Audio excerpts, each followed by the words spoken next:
성벽 봉헌식을 하는 장면입니다. 성벽은 이미 6장에서 완성되었거든요. 근데 봉헌식이 한참 뒤에 행해지고 있죠. 이런 거죠. 교회를 건축을 했어요. 교회 건축을 다 마치고 나면 우리가 헌당식을 하지 않습니까? 그런데 헌당식을 하기 전에 부흥회를 먼저 한 겁니다. 헌당식 하기 전에 부흥회를 했어요. 이스라엘은 성벽을 재건하고 나서 제사와 절기를 회복하고 율법과 언약을 회복하고 회개 운동을 하고 그 신앙을 회복하는 운동을 하고 난 뒤에 이제 성벽을 봉헌하게 되었습니다. 왜 그랬냐면 단순히 하나의 국가를 만드는 것이 아니라 신앙 공동체를 만들고 있기 때문에 그렇습니다. 이스라엘의 정체성은 그냥 국가라는 한 나라라는 데 있지 않고 신앙 공동체라는 데 그 정체성이 있는 거죠. 주변국에 나라가 있을지라도 그 나라와 이스라엘은 완전히 다른 나라입니다. 우리도 마찬가지입니다. 우리도 똑같은 모양으로 살아가고 있지만 일반적인 사람들과 예수님을 믿지 않는 사람들과 우리는 달라야 합니다. 안 믿는 사람도 하루 세 끼 먹고 살고 우리도 하루 세 끼 먹고 살지만 그래도 다른 것이 있어야 돼요. 가령 우리의 가정을 생각해 보면요. 사랑하는 사람이 만나서 부부가 되고 그 부부를 통하여서 가족을 이루고 부지런히 일해서 집도 사고 차도 사고 또 가족과 화목하고 사랑하며 살아가는 거죠. 우리도 만약에 그렇게 똑같이 거기에서 멈춘다면 믿지 않는 자와 믿는 우리가 다를 바가 하나도 없죠. 거기에 우리는 플러스가 돼야 되죠. 가정이 믿음의 원칙을 따라서 살아가고 자녀를 믿음으로 양육하고 이 가정의 주인은 그리스도시다는 그 믿음으로 가정을 이루고 살아가야 우리의 가정이 신앙 공동체가 되는 거죠. 그런데 똑같이 잘 먹고 잘 입고 잘 살고 화목하고 사랑하며 산다. 거기에서 멈추면 믿는 자와 믿지 않는 자가 다를 바가 전혀 없잖아요. 우리가 신앙 공동체를 이룬다는 것은 우리가 속해 있는 공동체를 믿음의 원리대로 운영해 가는 것을 말하는 거죠. 교회도 마찬가지예요. 교회도 자칫 잘못하면 그냥 하나의 종교 단체가 될 수가 있습니다. 하나의 그냥 단체가 되는 거죠.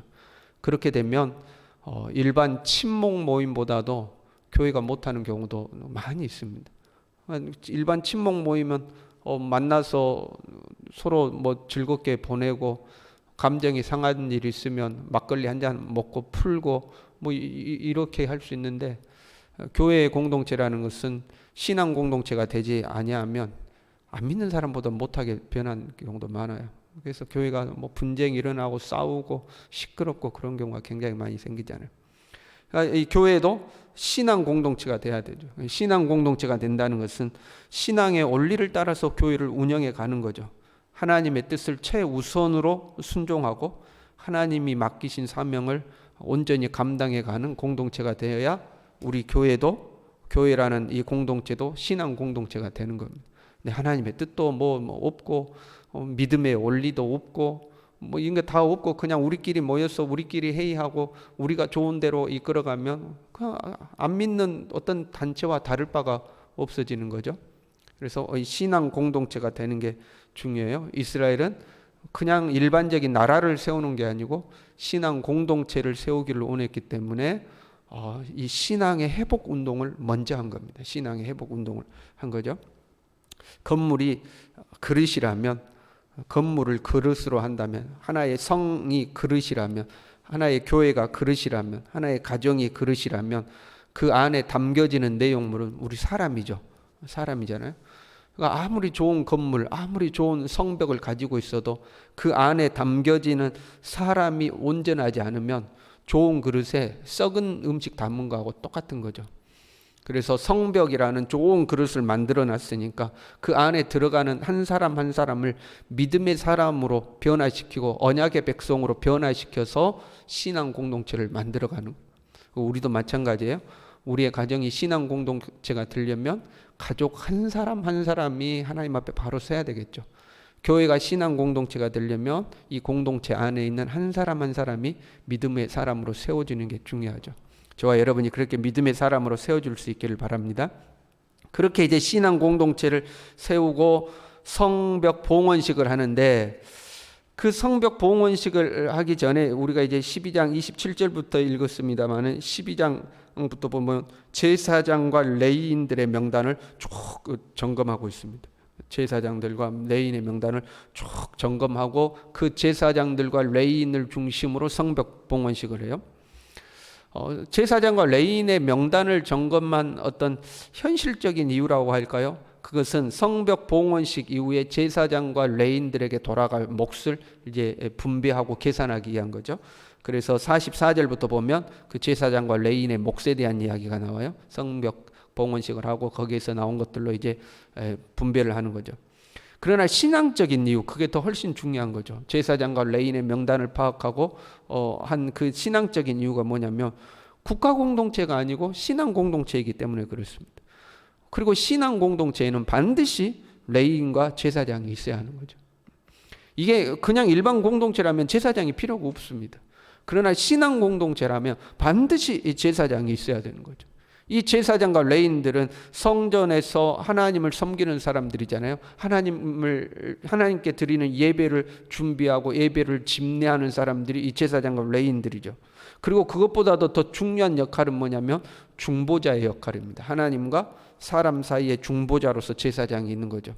그래서 예수 그리스도는 온전한 우리의 대제사장이 돼서 하나님과 우리 사람 사이를 화목케 하셨죠. 그래서 이 제사장의 역할은 이제 중보하는 거예요. 그래서 제사장이 성도들이 회중들이 모여 있고 하나님께 나아가는데 그 제사장이 나아가서 하나님께 제사를 지내잖아요. 그게 이제 중보자의 역할인 거죠. 그 제사장이 필요한 거죠. 신앙 공동체에는 이 제사장이 필요한 거예요. 그러니까 우리의 가정이 신앙 공동체로서의 가정이 된다 그러면 우리 가정에 누가 있어야 돼요? 가정에 제사장이 있어야 하는 겁니다. 제사장 역할을 하는 사람이 있어야 돼요. 그 가정에서 신앙의 중심이 되는 사람, 더 나아가서 그 가정을 위하여 중보하여 하나님 앞에 기도하는 사람, 이 제사장 역할을 하는 사람이에요. 이 제사장 역할을 하는 사람이 있어야 되죠. 교회도 마찬가지죠. 교회에도 제사장 역할을 하는 사람이 많아져야 돼요.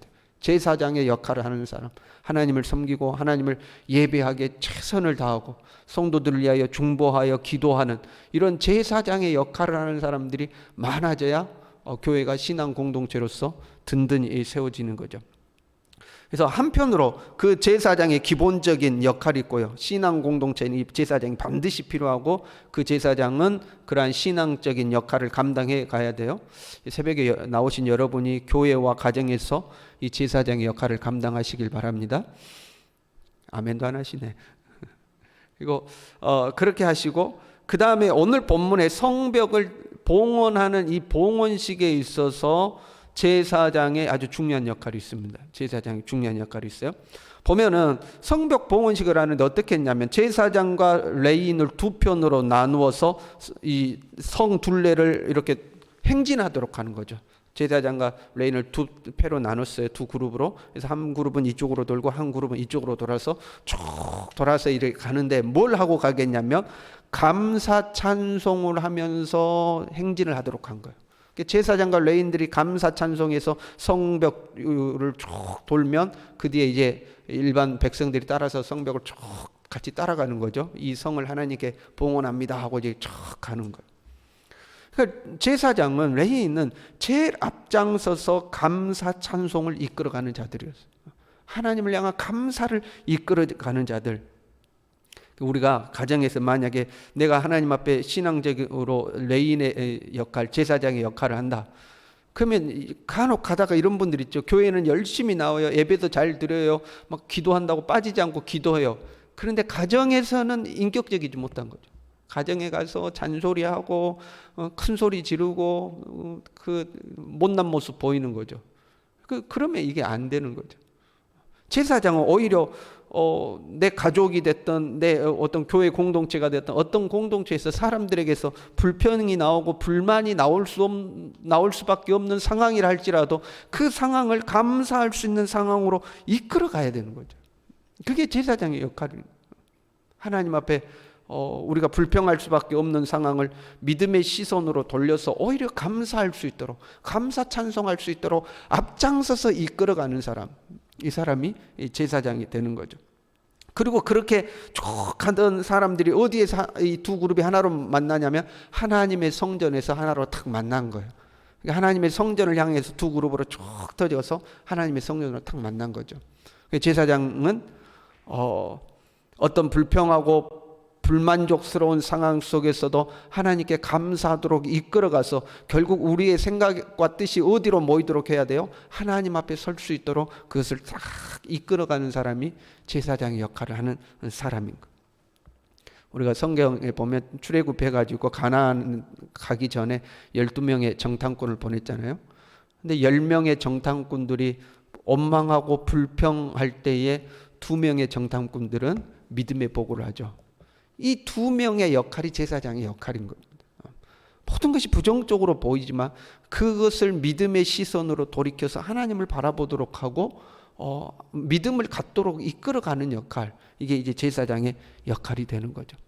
저와 여러분이 가정에서나 교회에서나 내가 속해 있는 어떤 공동체에서라도 너희는 택하신 족속의 왕 같은 제사장이라고 하셨으니 이 제사장의 역할을 감당하며 살아갈 수 있기를 바랍니다. 기도하겠습니다.